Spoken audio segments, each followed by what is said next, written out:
para ter bom emprego, para ter casa própria, para ter carro zero, não necessita essencialmente do Evangelho. Olha o que o Salmo 115, versículo 16 diz: os céus são céus do Senhor, mas a terra Ele deu aos filhos dos homens. Tem um monte de ímpio milionário, bilionário, que nem teme a Deus.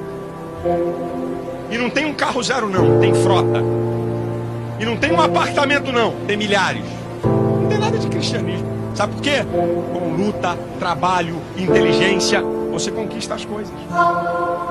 É claro que Jesus pode te ajudar a conquistar isso. Mas quando você coloca isso como prioridade do Evangelho, você estraga o Evangelho. Você deprecia o Evangelho. Porque a coisa que só o Evangelho oferece: vida eterna.